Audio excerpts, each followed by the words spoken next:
Monsieur Bocquet, selon vous, vote à la même chose que le Parti Socialiste. Oui, c'est ça. Et c'est la même chose au Conseil régional de Nouvelle-Aquitaine, puisque voilà, je vais vous donner un exemple très concret. Hier, nous étions en commission des finances au Conseil régional, puisque lundi, nous avons une commission permanente à laquelle je participerai naturellement en tant que présidente de groupe RN. Et hier a été proposée à la discussion une subvention en faveur de SOS Méditerranée, que tout le monde connaît, hein, une association très très subventionnée. Et donc en fait c'est une subvention de 40 000 € qui va être proposée lundi en commission permanente. L'année dernière, le Conseil régional de Nouvelle-Aquitaine avait proposé une subvention de 100 000 € pour SOS Méditerranée, et les Républicains ne s'y sont pas opposés. Et hier en commission permanente, quand la majorité socialiste a présenté cette délibération, donc qui va être soumise au vote lundi, évidemment il n'y a eu aucune remarque des Républicains, qui en général brillent par leur absence au Conseil régional, y compris à l'Assemblée nationale. Donc voilà, en fait moi je ne peux pas travailler avec des gens qui tiennent des propos quand ils sont en campagne électorale, mais qui votent comme la gauche quand ils sont élus. 2016, Jacques Colombier vous laisse la tête de la Fédération de Gironde. Oui.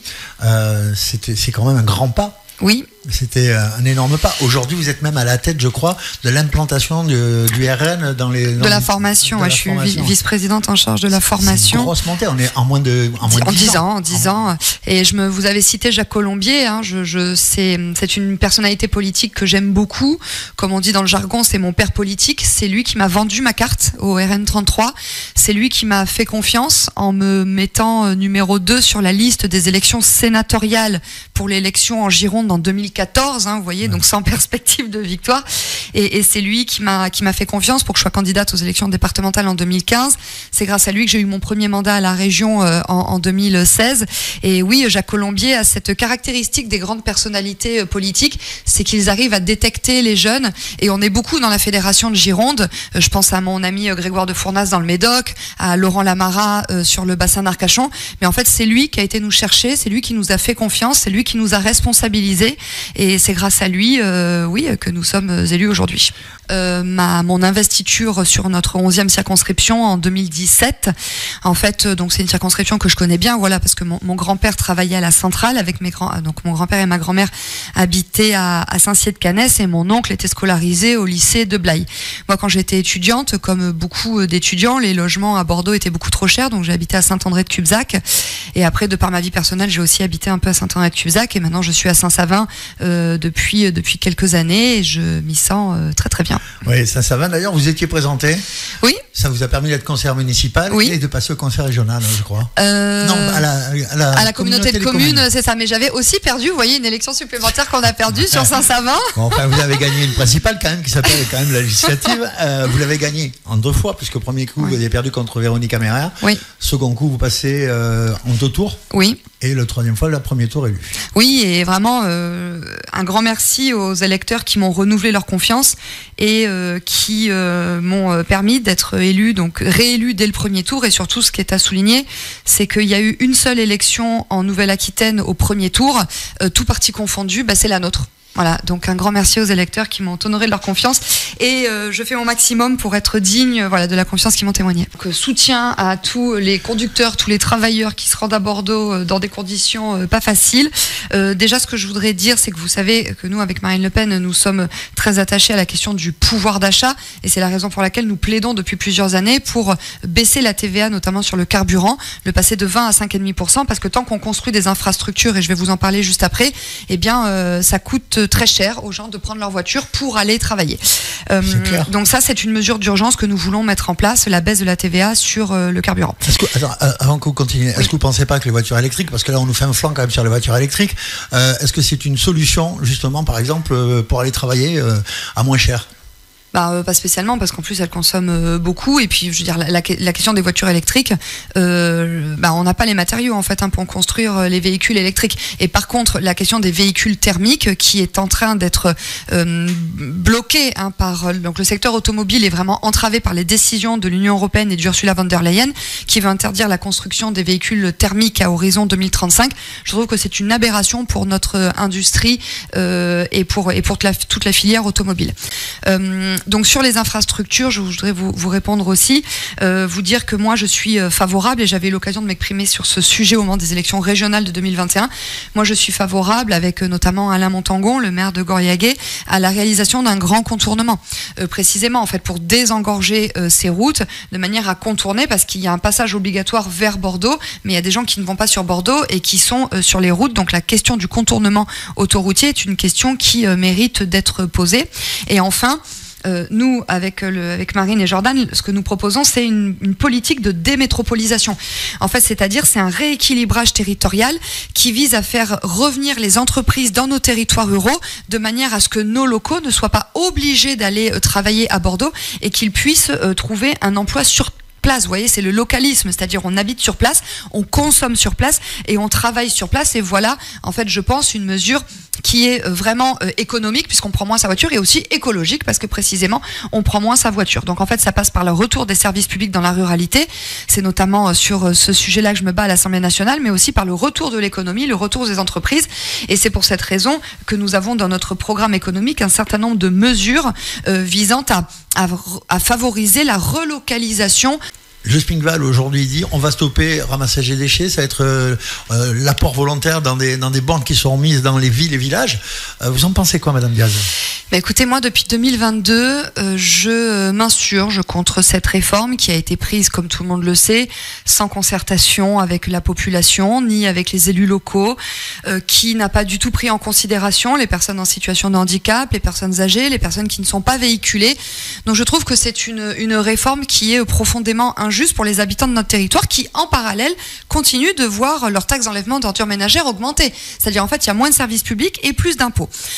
Donc moi j'ai participé quasiment à toutes les manifestations. Il y en aura une le 4 octobre prochain à Saint-André-de-Cubzac, bien évidemment j'y serai. J'ai fait mon travail à l'Assemblée nationale, puisque j'ai déposé un amendement visant à réduire la TGAP. Donc la TGAP, c'est la taxe générale sur les activités polluantes. C'est une taxe qui a été décidée par les macronistes aux alentours des années 2019, qui vise en fait à augmenter le prix de la tonne enfouie ou incinérée du coup par les syndicats. Voilà. Donc moi en fait j'avais déposé un amendement pour faire baisser la TGAP de manière à ce qu'elle redevienne soutenable pour les syndicats d'enlèvement d'ordures ménagères. Mon amendement a été voté l'année dernière à l'Assemblée nationale, mais il y a eu un 49.3 par la suite, et le gouvernement a décidé de ne pas retenir mon amendement, ce qui fait que le gouvernement a continué de s'enfoncer dans cette logique d'écologie punitive. Je voudrais juste rajouter quelque chose, si vous me permettez. Non, allez-y, parce que moi j'ai une question là. En Haute-Gironde, demain, imaginons, il y a les municipales. D'accord, grosse majorité de l'URN dans les municipales. Oui. Supposons, on est dans. C'est possible, c'est tout à fait possible. On y travaille. Dans votre monde idéal à vous, est-ce qu'on peut revenir sur les engagements du SMICVAL, ou est-ce qu'ils sont trop engagés vis-à-vis des banques, vis-à-vis des partenaires pour revenir derrière ? Non, parce qu'en fait, on peut tout à fait revenir dessus, parce qu'en fait, qui siège au SMICVAL ? Vous avez donc aujourd'hui un président qui est déconnecté des réalités, mais en fait, les élus du SMICVAL sont avant tout des conseillers communautaires, eux-mêmes issus des conseillers municipaux. Donc si vous changez d'orientation au sein des conseils municipaux, vous changez les conseillers communautaires qui appliquent une autre politique au sein du SMICVAL. Donc on peut tout à fait revenir en arrière, et même je vais vous dire c'est souhaitable de revenir en arrière. Je vais saluer le travail qui est mené par Frédéric Join, qui est conseillère municipale et communautaire sur la communauté de communes Latitude Nord-Gironde, donc à Saint-Savin, qui a rédigé il y a 2 jours un communiqué de presse suite à un conseil communautaire Latitude Nord-Gironde qui s'est tenu la semaine dernière. Elle a dit des choses très vraies, parce que Frédéric Join, elle bosse ses dossiers. Elle a dit que le point du coup, la réforme du SMICVAL, c'était vraiment un échec. Déjà, c'était un échec en matière de concrétisation de cette réforme, puisque seulement 34 communes sont passées au point d'apport volontaire, 34 sur 137. Donc ça veut dire que, heureusement qu'il y a eu des communes qui ont fait de la résistance, parce que ça permet aujourd'hui au SMICVAL d'être mis en situation d'échec.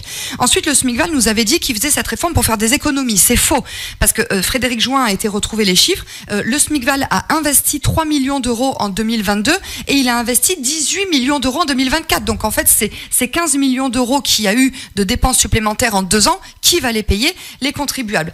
Et enfin, le président du SMICVAL avait dit donc qu'il payait cher parce qu'on continuait d'enfouisser. C'est pour ça que moi j'avais voulu faire baisser la TGAP. Et en fait, depuis toutes ces années, le président du SMICVAL n'a rien fait pour trouver d'autres solutions, des alternatives à l'enfouissement, comme par exemple la valorisation des déchets. Donc en fait, on enfouit encore plus qu'il y a quelques années. Donc on ne comprend vraiment pas la logique de cette réforme qui finalement pénalise tout le monde, fait payer plus cher tout le monde et n'a aucun gain écologique puisque les gens sont obligés d'aller prendre leur voiture pour amener leur poubelle au point d'apport volontaire qui en fait n'est pas du tout volontaire, c'est contraint. Et on enfouit non, parce que moi, Saint-Denis-de-Pile, il y a quand même, par exemple, un centre de recyclage des déchets, il y en a d'autres, trois ou quatre. Il n'y a pas que de l'enfouissement quand même, il y a aussi cette revalorisation qui existe. Oui, mais de manière tout à fait insuffisante, puisqu'en fait, les chiffres du rapport du SMICVAL indiquent qu'il y a une augmentation en matière d'enfouissement, c'est-à-dire qu'il n'y a pas eu de volonté politique pour faire de la recherche, de l'innovation, de l'implantation d'usines de revalorisation des déchets, par exemple. Bon, il y a l'usine de Gour aussi qui fait de la revalorisation des déchets aussi. Hein. Vous voyez, au SMICVAL, ils n'ont pas fait le nécessaire. Demain, on ramasse nous-mêmes, enfin, on amène nous-mêmes nos déchets où on les ramasse. De toute façon, à l'arrivée des courses, c'est l'enfouissement. En fait, sauf si on travaille avec des usines de revalorisation des déchets, ça peut être la pyrogazéification, ça peut être tout un certain nombre de choses. Et aussi, vous voyez, le président du SMICVAL nous avait indiqué qu'il était obligé d'augmenter la taxe d'enlèvement sur les ordures ménagères parce que le prix du carburant augmentait. Mais là aussi, il n'y a eu aucune tentative en matière d'innovation pour faire baisser le prix du carburant. Moi, j'ai été visiter l'UCVA à Coutras, par exemple. Eh bien, l'UCVA, en fait, produit du biocarburant qui permet à des bus, notamment au bus de la Cali, de rouler avec du biocarburant propre et donc beaucoup moins cher. Et je ne comprends pas pourquoi le SMICVAL ne s'est pas engagé dans cette voie de carburant beaucoup plus vertueux pour l'environnement et beaucoup moins coûteux pour ses finances. Bien sûr. Qu'est-ce que vous en pensez de mon sujet, écoutez, moi je vous l'ai dit déjà, de part parce que mon grand-père y a travaillé, donc je suis très attachée au nucléaire et particulièrement à cette centrale, mais surtout la question du nucléaire est au cœur du programme politique de Marine Le Pen. Et d'ailleurs, nous avions présenté, nous, un plan Marie Curie qui est un plan Mesmer 2 qui est un véritable plan de relance du nucléaire. Pourquoi on parle de relance du nucléaire? Parce que contrairement aux belles déclarations assez récentes là que vous m'avez citées du bloc central, du socle commun, moi ce que je vois c'est que le bilan du premier quinquennat d'Emmanuel Macron en matière du nucléaire il est catastrophique. Il a fermé Fessenheim, c'est quand même un grand symbole. Il a arrêté le projet Astrid qui notamment a coûté 1 milliard d'euros aux contribuables et surtout il a totalement délaissé le nucléaire au profit des éoliennes. Et vous savez aussi que je combats fermement l'implantation d'éoliennes. Moi, j'étais la première au Conseil régional de Nouvelle-Aquitaine avec mon groupe à déposer une motion de soutien à la centrale nucléaire du Blayais. C'était en 2022. À cette époque, toute la gauche réunie avait voté contre ma motion et le bloc central n'avait courageusement pas participé au vote. Voilà, parce qu'il fallait pas mêler leur voix avec les nôtres. Systématiquement, j'ai interpellé les gouvernements, que ça soit en commission, que ça soit en séance, en hémicycle. D'ailleurs, toutes mes interventions sont disponibles sur Internet. Et oui, donc je combats parce que je veux que cette centrale nucléaire du Blayais se développe pour assurer notre indépendance énergétique, pour assurer un prix compétitif de l'électricité, c'est-à-dire pour préserver le pouvoir d'achat de nos compatriotes et aussi parce que la centrale nucléaire fait vivre beaucoup de monde sur notre territoire. Alors, moi, vous me dites, on va préserver le prix compétitif de l'électricité. Je vous rappelle quand même qu'au niveau de l'Europe, le prix est fixé au niveau de l'Europe et pas du tout au niveau local de la 11e circonscription de Gironde. Vous le savez, hein. Oui, je vois ce que vous voulez dire. Et c'est pour cette raison, d'ailleurs, que nous avons une grande divergence d'opinion avec Ursula von der Leyen, la présidente de la Commission européenne, qui, en fait, ne veut rien faire pour abaisser le prix de l'électricité en France. Et nous, dès notre arrivée à l'Assemblée nationale, avec Marine Le Pen, nous avons déposé une proposition de résolution pour inviter le gouvernement à, renégocier le prix au sein du marché européen de l'énergie. Parce que là, le prix de l'électricité, il ne cesse d'augmenter parce qu'en fait, il est indexé en gros sur le prix du gaz, du coup qui est très cher à la production. Et nous souhaitons que les gens payent le prix du nucléaire. C'est un prix juste, c'est-à-dire qu'il soit corrélé à son coût de production. Malheureusement, notre proposition de résolution n'a pas intéressé le gouvernement, mais je le dis, avec Marine Le Pen, nous avons vraiment mis la question du nucléaire au cœur de notre projet présidentiel. Nous voulons donc en fait ce prix compétitif de l'énergie. Nous voulons faire de la France un paradis énergétique et en parallèle, voilà, nous voulons baisser la TVA de 20% à 5,5%. 6,5% sur l'électricité. Tout à fait. Est-ce que vous pourrez le faire? Demain, vous êtes à la tête de la France. Oui. Est-ce que vous pourrez le faire par rapport à l'Europe qui dit non, de toute façon, c'est comme ça et c'est pas autrement? Non. En fait, quand vous êtes la France, que vous êtes contributeur net, comme nous le sommes, au budget de l'Union européenne, vous pouvez, si vous avez un peu de volonté politique et un peu de courage politique, vous allez voir la Commission européenne et vous dites, écoutez, moi je suis la France, je vous donne quand même beaucoup de milliards par an par rapport à ce que je récupère. Oui, je veux renégocier les tarifs de l'électricité. Je pense pas qu'on vous dise non. Et même sur la baisse de la TVA, nos opposants politiques nous avaient dit c'est interdit. C'est faux. Le Portugal et l'Espagne l'ont fait. Voilà, donc on pourrait l'avoir nous aussi. C'est juste que je pense qu'Emmanuel Macron est le petit télégraphiste d'Ursula von der Leyen et il n'a pas du tout envie de s'opposer à elle. Loi immigration, le département de la Gironde a refusé la préférence nationale pour l'allocation d'autonomie. C'est Jean-Luc Glaz, PS, qui annonce qu'il n'appliquera pas le durcissement des conditions de versement aux étrangers de l'allocation personnalisée d'autonomie, par exemple l'APA. Vous en pensez quoi ? Eh bien, je suis absolument scandalisée par la déclaration qu'avait tenue Monsieur Glaz, qui est largement soutenu d'ailleurs par sa majorité socialiste. C'est-à-dire, vous voyez, moi sur ma circonscription, il y a 3 cantons. Ce sont 3 cantons socialo-communistes. Donc, c'est-à-dire, ce sont des gens qui soutiennent ces propos. Qu'est-ce que ça veut dire? En fait, ça veut dire que la loi immigration a été votée. Bon, elle a été malheureusement retoquée en partie par le Conseil constitutionnel et notamment l'aspect que vous soulignez, l'allocation personnalisée d'autonomie. Donc, en fait, pour les personnes âgées. Et il avait dit, moi, président du département, je n'appliquerai pas la loi. On peut pas laisser mourir les gens, Madame Diaz. Ah, mais c'est pas du tout ça. Là, l'allocation personnalisée d'autonomie, en fait, c'est pour les personnes âgées. Et donc, en fait, oui, écoutez, mais si vous êtes une personne âgée que vous n'avez jamais cotisé dans notre pays, moi, vous voyez, moi, je connais beaucoup de Français âgés qui aujourd'hui ont beaucoup de mal à s'en sortir et ils ne comprennent pas pourquoi on leur dit, pour vous, il n'y a plus d'argent, mais pour d'autres, il y en a. Donc, moi, j'étais absolument pas d'accord avec la déclaration de Monsieur Glaz, et je ne suis pas d'accord non plus avec la politique qu'il met en œuvre. Le département s'occupe de l'aide sociale à l'enfance. Donc ça c'est très bien, voilà. Sauf qu'en fait un rapport de la Cour des comptes de l'année dernière indique que l'aide sociale à l'enfance est saturée par les mineurs non accompagnés. Ceux qui se prétendent mineurs, mais en fait dont la Cour des comptes a estimé que beaucoup n'étaient pas mineurs et pour la plupart ils étaient bien accompagnés. Donc une fois que les MNA qui sont passés par l'ASE, eh bien, il existe un dispositif qui s'appelle l'accompagnement des jeunes majeurs. Et là aussi, c'est un dispositif qui est très coûteux pour les finances publiques de la Gironde et qui est aussi saturé par les anciens mineurs non accompagnés. Et la particularité du département de la Gironde, c'est que vous pouvez être un ex-MNA pris en charge par l'ASE, pris en charge par l'accompagnement des jeunes majeurs et sous OQTF. Et le conseil départemental de la Gironde fait le choix de continuer d'accompagner ces personnes. C'est absolument scandaleux. De mémoire, je ne m'attendais pas à votre question, donc j'ai le chiffre en tête de mémoire, je crois que c'est 37 000 € par personne. Donc aujourd'hui, vous pouvez être en Gironde sous OQTF et pris en charge par le conseil départemental de la Gironde sur la simple volonté du président du département. Quelle est votre solution? La solution, en fait, c'est que la loi immigration qui a été votée donc, il y a 2 ans, que vous venez d'évoquer, en fait, elle donnait la possibilité au département de ne plus accompagner les personnes sous OQTF. Donc en fait, si demain il y a un département Rassemblement National, comme on y travaille pour 2028, eh bien je le dis, les contribuables de Gironde ne payeront plus pour la prise en charge des personnes sous OQTF dans notre département. Un OQTF qu'on renvoie dans son pays, le pays d'origine le refuse. On l'a vu pour l'Algérie, par exemple. Il revient, on en fait quoi? Non, mais là, c'est la même chose. Vous le laissez mourir? Absolument pas, mais vous voyez, c'est la même chose en fait. Et c'est pour ça que j'en veux à Monsieur Retailleau de ne pas faire suffisamment le bras de fer, notamment avec l'Algérie. Voilà, nous délivrons des milliers d'OQTF à l'Algérie chaque année et seulement une infime minorité d'entre eux sont réellement renvoyés.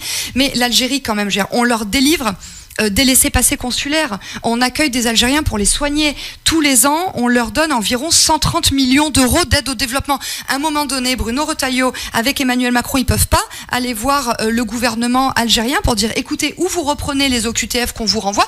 Sinon, eh bien, on surtaxera l'envoi de fonds entre particuliers, on coupera l'aide au développement et on ne vous délivrera plus de visa. Vous voyez, donc c'est un peu ce qui est en train de se faire quand même. Non, non, pas du tout, pas du tout. Moi, ce que je vois, c'est qu'il n'y a jamais eu autant. On a eu les chiffres là pour cette année. On a énormément de clandestins qui sont algériens, qui sont régularisés. On a énormément d'Algériens qui sont naturalisés aussi. Vous en avez dans la 11e ? Certainement qu'il y en a, parce que je vois pas pourquoi la 11e serait épargnée. Mais moi, vous voyez, je suis députée de la nation, donc je me bats pour tout mon pays. Vous voyez. Bien sûr. On va parler du suicide du viticulteur qui a eu lieu récemment. À Saint-Hilaire-du-Bois. À Saint-Hilaire-du-Bois. Qu'est-ce qui se passe dans la viticulture, selon vous ? Déjà, je voudrais commencer par adresser mes condoléances à sa famille et notamment à monsieur le maire de Saint-Hilaire-du-Bois, ainsi qu'à toute la profession qui souffre, qui ne cesse d'alerter le gouvernement sur les difficultés qu'il rencontre, que ce soit en matière de trésorerie, que ce soit en matière de consommation, de production, de surtransposition des normes. Cette profession est à bout. Moi, je travaille avec elle depuis un certain nombre d'années et je suis, indignée quand j'entends les propos notamment de mes collègues du Nouveau Front Populaire. Je pense par exemple à madame Sandrine Rousseau, l'écologiste, mais qui est quand même alliée avec les Insoumis et les socialistes à l'Assemblée nationale, qui a osé dire cet été qu'elle n'en avait rien à péter de la rentabilité des agriculteurs. Moi, quand j'entends ça, je vais vous dire que ça me fait mal, parce que les agriculteurs ne sont pas des pollueurs, ils sont systématiquement stigmatisés par cette gauche bien pensante, ces écolos bobos des villes, dans l'indifférence générale du bloc central, du bloc macroniste, qui ne fait rien pour les accompagner. Vous voyez, il y a autre chose qui a blessé toute la filière, c'est il y a quelques mois, c'est un inspecteur de l'OFB, l'Office français de la biodiversité, là, qui a comparé les agriculteurs à des dealers. Non, les agriculteurs, en fait, nous nourrissent. Ils travaillent dur pour un salaire qui est déjà très largement insuffisant, et surtout, c'est pour assurer notre sécurité alimentaire. Donc, moi, je le dis avec mes collègues du Rassemblement national, nous luttons à chaque fois qu'une mauvaise loi est sur le point d'arriver. Vous voyez, j'ai repris des amendements qui a eu lieu au moment du budget l'année dernière, donc c'était en octobre 2024. J'ai sous mes yeux un amendement des socialistes, un amendement des écologistes, un amendement de LFI qui voulait taxer la publicité en faveur des boissons alcooliques. Sauf qu'en fait, si vous taxez la publicité en faveur des boissons alcooliques, forcément, il y a une répercussion sur le prix de l'alcool après. Donc, je dis pas qu'il faut que tout le monde devienne ivre, devienne saoul, mais je dis qu'en fait, la désincitation à la consommation d'alcool, aujourd'hui, est devenue très déraisonnable. Depuis la loi E20, il y a 35 ans, c'est déjà le cas, on est bien d'accord. Exactement. Donc, il n'y avait pas besoin d'alourdir ces taxes. Et donc, quand j'entends aujourd'hui certains de mes collègues NFP ou du Bloc central venir verser des larmes de crocodile sur la situation catastrophique des agriculteurs, eh bien écoutez, ça me révolte, d'autant plus que les mêmes, ce bloc central, ces macronistes sont les mêmes à voter main dans la main avec une Ursula von der Leyen, notamment le Mercosur, vous savez, ce traité de libre-échange qui va une fois de plus pénaliser nos agriculteurs, et je pense notamment à nos éleveurs de viande. Et j'en veux aussi à ces mêmes politiques qui se battent aujourd'hui pour que l'Ukraine rentre dans l'Union européenne, sauf que si demain l'Ukraine rentre au sein de l'Union européenne, eh bien elle va bénéficier de subventions de la PAC au détriment des agriculteurs français, et surtout il y a déjà une levée des quotas, notamment en matière d'importation de poulets et d'œufs, ce qui affaiblit considérablement notre filière volaille française. Donc tout mon soutien aux agriculteurs, et nous souhaitons défendre le localisme, les circuits courts, la détaxation de la proximité et la confiance retrouvée envers les agriculteurs. Diaz, aujourd'hui, on sait très bien que les Français consomment beaucoup moins d'alcool qu'il y a 20 ans. Exactement, qu'il n'y a pas besoin d'en rajouter. Et de vin en particulier. Les viticulteurs, malheureusement, le climat a changé, on consomme moins. Évidemment, la viticulture, c'est quand même pas un métier d'avenir. Vous en pensez quoi ? Oui, mais hélas, mais moi je me bats en fait dans ma famille politique pour que l'agriculture arrête d'être la filière qui est en train de faire le plus grand plan social jamais connu depuis des décennies. Je me bats pour que l'agriculture continue, perdure, parce que oui, c'est l'organisation de nos paysages, c'est l'assurance de notre sécurité alimentaire, et c'est pour ça qu'avec mes collègues, nous avons défendu cet été la fameuse loi du plomb, parce qu'on a dit que l'acétamipride était responsable des cancers. Il faut que le gouvernement refasse des études sur le sujet, mais dire que les agriculteurs sont des pollueurs, qui sont responsables de milliers de morts, écoutez, je pense que c'est faux. Les agriculteurs sont des gens sérieux, ils n'utilisent pas les pesticides par plaisir, et le problème c'est qu'en interdisant l'acétamipride, il y a des filières entières qui vont s'effondrer, et le problème c'est que cet acétamipride n'est pas du tout interdit par l'Union européenne, ce qui fait que les agriculteurs français ne vont pas avoir l'autorisation d'utiliser ce pesticide. Par contre, les importations de produits cultivés avec cet acétamipride ont l'autorisation de rentrer au sein de l'Union européenne. Donc en fait, ils organisent, mes opposants politiques, la concurrence internationale déloyale, et nos agriculteurs sont sacrifiés sur cet autel idéologique. Quand vous voyez des manifestations d'agriculteurs, par exemple la coordination rurale qui remonte jusqu'à Rungis, qui arrive du... Ils ont raison. Voilà, je voulais avoir votre point de vue. Vous trouvez qu'ils ont raison? Ils ont raison, et moi j'ai participé à un certain nombre de manifestations d'agriculteurs, parce que voilà, moi, mon soutien à l'agriculture, il est matérialisé sur les manifestations, mais il est aussi matérialisé quand je vote à l'Assemblée nationale des propositions de loi, des amendements qui émanent du terrain et qui sont des réponses aux demandes des agriculteurs. agriculteurs. Bien, en tout cas, effectivement, condoléances à toute la famille de ce viticulteur. Absolument. Pour terminer ce sujet, pour clore le sujet, on va parler délinquance. C'est un sujet aussi qui vous tient à cœur, je le sais. Moi, j'ai la préfecture de la Gironde qui a dressé un bilan de délinquance 2024. Et bien, en définitive, la délinquance est contenue et maîtrisée en Gironde, a affirmé donc la préfecture, communiqué de février 2025. Globalement, les atteintes aux biens ont augmenté à peine de 0,32% et celles des personnes ont baissé même de 1,6%. C'est pas mal, bon score. Eh bien, ça me permet de saluer le travail réalisé par la préfecture, mais aussi le travail réalisé par nos forces de l'ordre, qui font un travail difficile dans des conditions extrêmement difficiles également, et surtout avec une haine anti-flic qui se répand à chaque fois qu'il y a une manifestation organisée par l'extrême gauche. Et je me réjouis d'apprendre ces chiffres parce qu'on part de loin. Et moi, je vais vous faire un lien, c'est le lien qui existe entre immigration et insécurité. Vous voyez, j'ai interrogé le ministre de l'Intérieur par la voie d'une question écrite en novembre 2022, et le ministre de l'Intérieur, donc ce sont des chiffres officiels, me dit que dans l'agglomération bordelaise en 2021, les étrangers étaient responsables et étaient 20% à être mis en cause dans les violences sexuelles. Ils sont 30% représentés dans les vols avec armes, et ils sont responsables de 65% des cambriolages dans l'agglomération bordelaise. Donc il y a une lutte contre l'insécurité à mener, mais il y a aussi une lutte contre l'immigration à mener, parce que bien que les bien-pensants de la gauche et du bloc central ne souhaitent pas voir cette réalité en face, oui, il y a un lien entre immigration et insécurité. À Blaye, ils avaient mis le drapeau palestinien, je crois. Oui, et j'ai évidemment réagi par communiqué de presse. Je suis profondément indignée que la municipalité de Blaye commette cet affront aux victimes du 7 octobre. Sur les municipales, c'est différent que sur une élection législative ou départementale ou nationale, parce qu'il y a un aspect local qui compte fortement. Après, ce que je veux vous dire, c'est que oui, j'entretiens de très bons rapports avec beaucoup de maires de la circonscription. Donc là, il n'y a pas lieu d'avoir des listes RN, puisque nous avons de bons rapports. J'ai pris 3 villes, 3-4 villes au hasard. J'ai pris Coutras, vous faites 52% au premier tour des législatives, le RN fait 52%. Vous ne présentez pas un candidat, quand 56% est taulier. Pareil, vous ne présentez pas de candidat. Attendez, on n'a pas encore annoncé les candidatures. Par contre, je peux vous faire une annonce sur l'antenne. C'est que Frédérique Join, conseillère municipale sortante de Saint-Savin, conseillère régionale, sera tête de liste à Saint-Savin, dans une commune où nous faisons 60% dès le premier tour, face à un socialiste sortant, Alain Renard.